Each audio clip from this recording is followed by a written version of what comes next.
Continuamos con la ponencia denominada Constitucionalización en el Derecho Administrativo y la problemática alrededor del derecho administrativo. Esta ponencia será realizada por el doctor Diego Mauricio Higuera Jiménez, quien es abogado de la Universidad Santo Tomás, magíster en Derecho Público y Ciencias Políticas por la Universidad de Estrasburgo, en Francia. Igualmente, cuenta con un doctorado en Derecho por la Universidad Externado de Colombia y ha realizado múltiples escritos y ponencias en Derecho Constitucional, Derechos Fundamentales y Derecho Administrativo.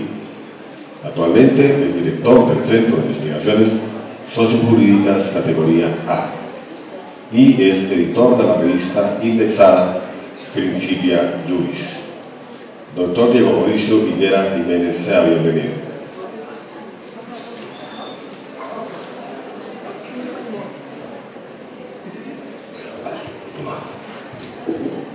Buenas noches. Muy contento de volver a participar en el Congreso Internacional de Derecho Público. Muy agradecido de la invitación que con la solidaridad de siempre ha extendido el doctor Ciro Bochán. Y pues sobre todo muy decidido a convertir esto en espacio de llamamiento y de invitación a todos los estudiantes, más que alguna suerte de verdad unilateral y dogmática. Siempre les dicen a los muchachos que son el futuro, que los abogados depende de ellos, el desarrollo de la sociedad, y se queda en palabras llanas, ¿no? Yo vengo a hacerles una invitación.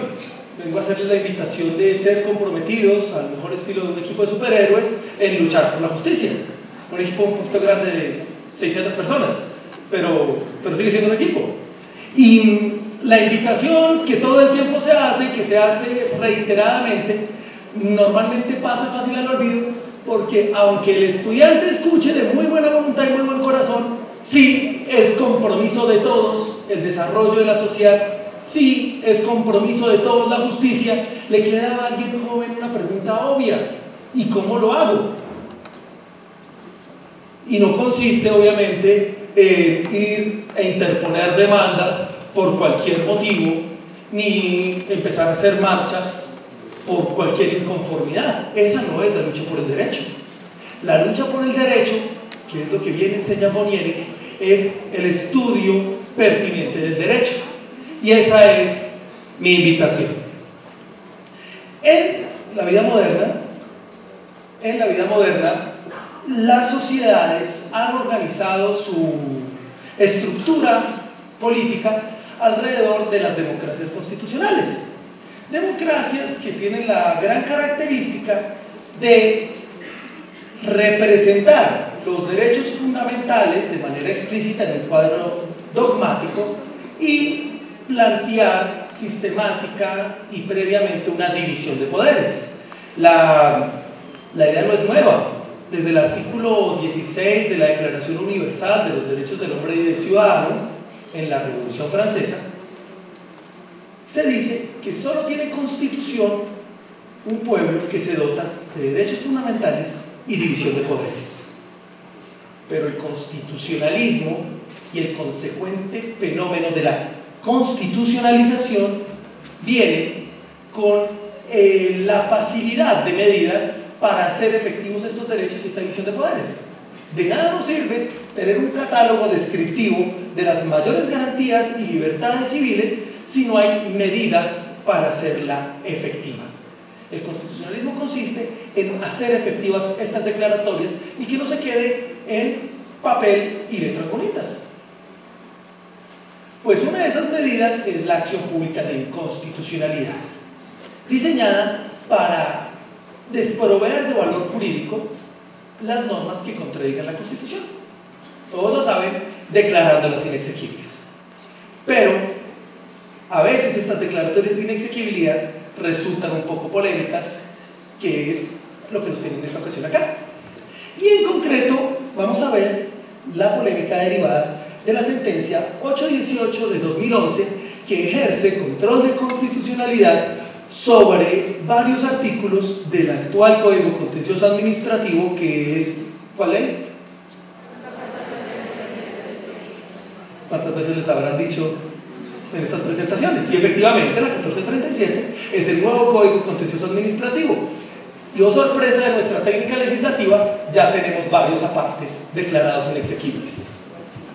Y no hemos dado marcha a ningún momento del código y ya tenemos artículos declarados inexequibles. 18 artículos, los artículos 13 al 31 referentes al derecho de petición, todos declarados inexequibles. ¿Por qué fueron declarados inexequibles por la Corte Constitucional? Va a sonar irónico, porque se trata de derechos fundamentales. El derecho de petición es un derecho fundamental. Es un derecho fundamental que consiste en dar garantías al ciudadano de ser tratado con respeto por parte de la administración y todo aquel que presente funciones públicas. Tal vez les habrán puesto en alguna de las clases a leer Kafka o George Orwell. Presentan mundos muy oscuros, muy sombríos, de ciudadanos de a pie, impotentes, frente a un burócrata enmascarado que nunca atiende las peticiones. Está uno, como ciudadano, golpeando puertas oficiales y del otro lado, un burócrata que nunca atiende y que dilata. ¿Alguna vez han intentado pasar una reclamación por el celular? Entonces, pareciera que tienen gente contratada especialmente para dilatar el proceso e incumplirle a uno. Pero dedicados exclusivamente a eso. Cuando yo terminé mi carrera, materias de derecho, fui a pagar seguridad social, salud, y todos los días que iba tenían una excusa para no recibir la cotización.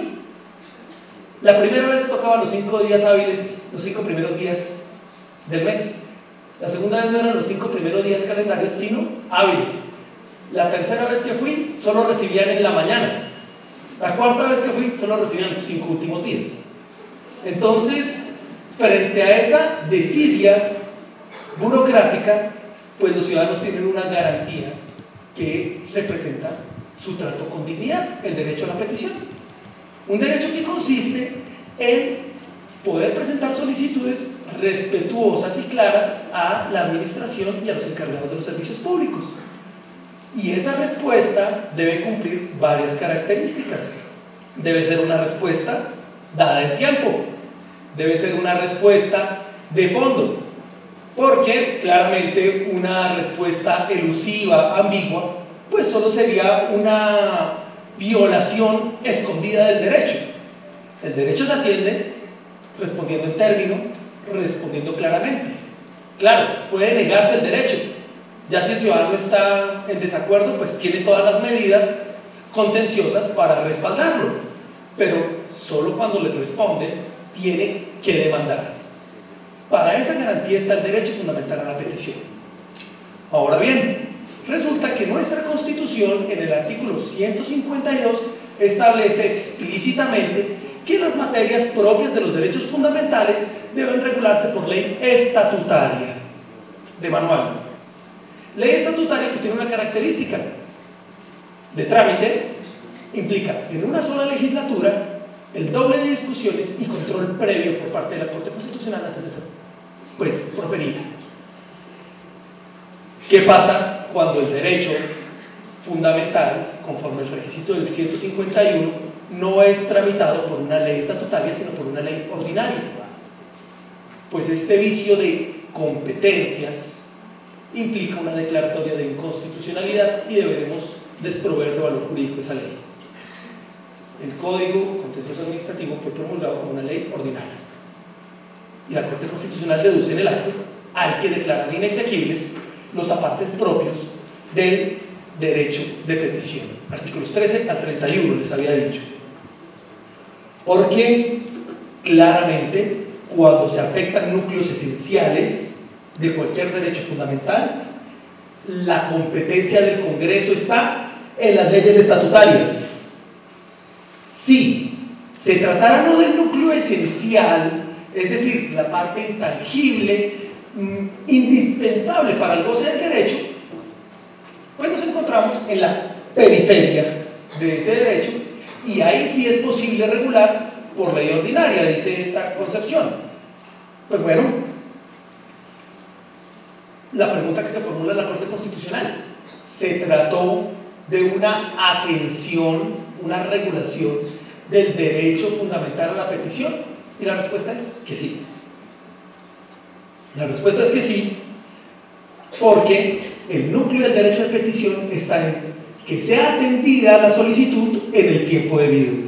Y era lo que regulaban esos artículos. Cuando uno va a ver los, ya les voy a explicar por qué, derogados pero vigentes artículos 13 al 31, tocan todo sobre el derecho de petición, todo lo razonable.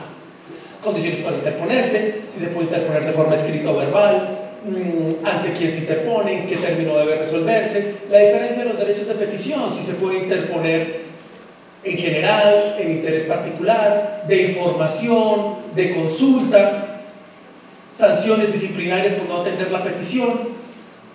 E insistimos en las dos partes del núcleo esencial: término y obligación de responder. La Corte juzga: el Código Contencioso Administrativo está regulando el núcleo esencial de un derecho fundamental a través de una ley ordinaria y debe ser declarado inexequible. Lo declara inexequible, pero además toma una decisión interesantísima. Lo declara inexequible diferidamente. Porque, dice la Corte, si anulamos en este momento, estamos a mediados del 2011, los apartes propios del Código Contencioso Administrativo, nos vamos a quedar sin regulación y esto implicaría una mayor violación de los derechos fundamentales.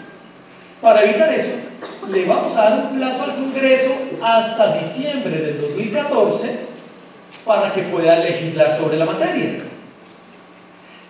Tanto así entonces que es declarado inconstitucional todo este aparte, pero no va a perder valor jurídico sino hasta diciembre del 2014, fecha hasta la cual tiene el Congreso para crear una nueva ley.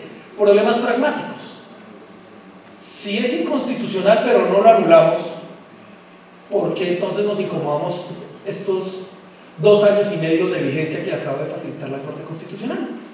Segundo problema neurálgico: ¿qué pasa si el Congreso no legisla? Y esto no nos lo dice la sentencia. Si el Congreso no legisla, ¿subsanamos esta inconstitucionalidad? Ya no podría, porque no está en el efecto de la Corte Constitucional. Si el Congreso no legisla, ¿nos quedamos sin derecho de petición? Tampoco es deseable. Si el Congreso no legisla, ¿revivimos el derogado decreto 01 de 1984? Tampoco es muy deseable. O tal vez podamos tener en buena fe que el Congreso sea diligente y legisle de la mejor manera posible. Total, todos los colombianos tenemos plena confianza en nuestro legislativo. Pues frente a esta problemática, vale la pena cotejar esta jurisprudencia con otra jurisprudencia sobre exigencias de legislación de los derechos. Y es que hay otra tendencia en la línea jurisprudencial de la Corte Constitucional, que se puede evidenciar en la sentencia 313 de 2004 y posteriormente, solo para mirarla por acá, la 193 de 2005. Las dos sentencias comparten un precepto: cuando se legisla ordinariamente una periferia del derecho, pues no necesitamos una ley estatutaria, nos basta una ley ordinaria. Y esto es cierto porque de alguna forma todas las normas tocan en mayor o menor medida un derecho fundamental. Nos dice la Corte, es que si vemos esta teoría de forma restringida, anularíamos el artículo 150 que le da facultades al Congreso de legislar. Más aún, impediríamos cualquier legislación, cualquier código, cualquier norma afectaría sin ningún problema, o toca materias más bien sin ningún problema, del derecho a la igualdad, del debido proceso. Ya tendríamos la nulidad del Código Unificado del Procedimiento, porque también fue ley ordinaria y debería respetar el debido proceso. Entonces nos dice la Corte, no es relevante esta materia cuando se tocan, insisto, aspectos periféricos. Hasta ahí suena razonable. El problema está en que nos preguntemos, ¿y dónde está el núcleo esencial y dónde la periferia de ese derecho fundamental? Pues bueno, esta sentencia, en la 193 del 2005, declara exequible, ajustada a la Constitución, la Ley 890 del 2004, por medio de la cual se adiciona al Código Penal y se aumentan algunas penas. Yo les pregunto, ¿será que afecta el derecho fundamental a la libertad aumentar la pena privativa de la libertad? ¿Cómo que sí? Claro que sí. ¿Tendrá algo que ver con el núcleo esencial del derecho fundamental a la libertad? ¿Cuántos años pasa alguien en la cárcel? Claro, la medida penal es constitucional en una democracia. Claro que lo es. Siempre que sea racional y proporcional, nos dice la Corte Constitucional en esta sentencia. Pues todo lo que nos han dicho sobre las medidas que restringen derechos fundamentales son constitucionales siempre que sean racionales y proporcionales. Parece proporcional en una sociedad condenar a 20 años de prisión a un asesino, como no parece proporcional condenar a cadena perpetua a alguien por injuria. Ahorita estaban en un partido de fútbol, entonces cada grosería sería una pena privativa de la libertad. No sería proporcional. La proporcionalidad me permite identificar la constitucionalidad de esta medida. Pero estamos olvidando y dejando de lado un aspecto. Esta proporcionalidad igual está tocando núcleos esenciales. Una persona privada de la libertad es una persona que se le afectó el núcleo esencial a la libertad. Y la Corte, seamos muy honestos, simplemente hace caso omiso de este requerimiento y dice: la reforma es racional, se considera constitucional. ¿Qué tenemos entonces? Una sentencia, y es esta el fallo dominante, el C-193, el que dice: es que el legislador posee competencia dentro de la racionalidad y la proporcionalidad para limitar los derechos, pero no para regularlos en su integralidad. Y en el mismo sentido se puede ver en la sentencia 818, que aclara inexequibles los apartes del código que ya mencionábamos. Pues bueno, acá hay una contradicción, y es la siguiente. Lo voy a leer. Para la Corte es posible limitar mediante ley ordinaria, pero regular si debe hacerse mediante ley estatutaria. Ahora, si para la Corte es diferente limitar que regular, ¿cómo alguien regula sin limitar un derecho? Y es de verdad, deténganse un segundo a pensarlo. ¿Quién puede limitar o regular un derecho sin estar haciendo lo otro? Y el ejemplo que siempre tiene uno en la clase constitucional es la regulación que se hace alrededor de las elecciones.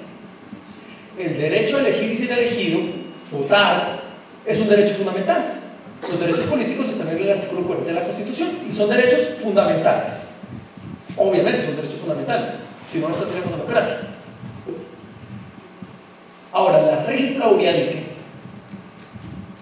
por razones que todos comprenderíamos fácilmente, que solo se vota un día determinado y en un horario determinado. Le vulneran el derecho fundamental a la participación democrática a un ciudadano que llegó tarde a los comicios. Es que yo el domingo tengo asado, entonces quiero votar el sábado, y una tutela por eso. No tiene sentido. Alguien que llega tarde a una mesa de votación no le recibe su voto. Ese derecho está regulado y limitado paralelamente. Cualquier regulación de un derecho es una limitación. Lo que pasa es que se tratará de una limitación legítima, insisto en las palabras racional y proporcional, pero se trata claramente de una limitación. Entonces, haciendo uso de precisiones lingüísticas, la Corte quiere decirnos que hay dos posibilidades de legislar, una muy laxa y otra muy estricta, dependiendo de en qué circunstancias nos encontremos. Cuando, si lo vemos materialmente, las circunstancias en el fondo, la regulación material en la que nos encontramos es la misma. Y esta es una paradoja al estilo de los cuadros que pintaba Escher el artista holandés, por ejemplo, esta escalera sin fin, es una paradoja que ubica a la Corte Constitucional la misma Constitución. La Constitución da unos parámetros de proporcionalidad en la regulación de los derechos fundamentales a través del artículo 150. Y a través del artículo 152 y el 153 hace unas imposiciones de ley estatutaria. ¿Por qué sucede esto? ¿Por qué estamos ante esta contradicción, ante esta aporía, ante esta paradoja? Porque nuestra Constitución contiene dos grandes teorías de los derechos fundamentales. Normalmente las constituciones no se ocupan de sacar los debates ideológicos. Al contrario, son espacios de consenso, de armonización. No pueden ser los naturalistas imponiéndose a los realistas en una constitución, si no, no tendríamos consenso. Y eso está bien. Pero en este caso, dos vertientes de la concepción de los derechos fundamentales se evidencian en contradicción acá. Una primera teoría, que es la propia del artículo 150, es decir, legislar mediante ley ordinaria siempre que sea racional y proporcional. Esta teoría es la famosa teoría de los principios. Tal vez la han escuchado seguidísimo, la ponderación. La ponderación está enmarcada en esta concepción de la teoría de los derechos fundamentales, lo que dice Dworkin en los derechos en serie. La ponderación, los derechos fundamentales consisten en aquellos preceptos jurídicos que han de interpretarse como principios. Y como principios quiere decir que son un mandato de optimización, una orden al Estado a que un derecho se realice en la mayor medida posible de las circunstancias. Para esta concepción de la teoría de los principios, nunca es suficiente cuando se trata de un derecho fundamental. Por ejemplo, la educación. Si tuviéramos educación plena cubierta en la primaria, no sería suficiente. Necesitamos ahora implementar educación secundaria, educación técnica, educación profesional. Si la tuviéramos cubierta no sería suficiente, necesitaríamos educación de la mayor calidad. Si la tuviésemos de gran calidad no sería suficiente, la necesitaríamos bilingüe o políglota. Eso no sería grave. Esto siempre nos ordena un mejor resultado. Nunca es suficiente, tratándose de la dignidad humana, el logro al que se ha llegado en ese derecho fundamental. Lo importante es que yo consiga lo mejor que pueda el logro de ese derecho. Esta es la teoría de los principios de la ponderación de Robert Alexi, en Colombia traída con el estandarte de Carlos Bernal, y nos insiste en que como pretensión de corrección, es decir, como espacio que busca algo idóneo, algo bueno, un derecho ordena un mejor resultado cada día. Esta es una concepción, pero la otra concepción propia de las leyes estatutarias y de la regulación rígida es la de los núcleos esenciales. La teoría de los núcleos esenciales obedece a otra inspiración, otro trasfondo de nuestras concepciones de los derechos fundamentales. Lo decía hace un rato, lo repito. Los núcleos esenciales se entienden como aquella parte intangible del derecho que no puede afectarse por el legislador, incluso por otro derecho, sin que derivemos en una violación de ese derecho fundamental. Entonces, tengo zonas externas donde hay libertad de acción, zonas más internas donde hay libertad de configuración legislativa y una zona interna absoluta que no puede afectar a nadie. Las grandes violaciones a derechos humanos se entienden como afectaciones a esos núcleos esenciales. Ahora, esta es una concepción, ojo con esto, garantista y protectiva del derecho. Es con lo que están decididos a reivindicar en las sociedades normalmente cuando salen de periodos de grandes violaciones a derechos humanos. Un país que sale de una dictadura, lo primero que hace es intentar garantizar su derecho a la no repetición. que nunca más se torture a alguien alegando un interés de Estado, porque se le afecta su núcleo esencial a la integridad personal. Entonces, entre esta teoría garantista de límite y la anterior teoría, donde no es un límite a la acción, sino es un mandato a hacer cada vez más, pues se encuentra en tensión nuestra Constitución. Y es una tensión que, como lo pueden ver, ha puesto a funcionar de manera algo inconsecuente a la Corte Constitucional, para la cual, recordemos, es merecedor de ser proscrito en el ordenamiento jurídico una regulación sobre el derecho de petición para que a todos nos atiendan en 15 días una solicitud ante una entidad oficial, y en cambio una regulación penal para privar como sanción a la conducta punible de la libertad a un ciudadano si es posible por ley ordinaria. En esta contradicción no hay nada que hacer contra la decisión de la Corte Constitucional, es un órgano de cierre judicial. Y la pregunta que siempre se formulan todos: ¿quién controla al que controla? ¿Quién vigila al que vigila? Ciertamente la Corte Constitucional tiene el deber de verificar el respeto de las normas por parte del legislativo. ¿Y quién verifica el respeto de las normas por parte de la Corte Constitucional? Decíamos, ¿no? ¿Quién controla al que controla?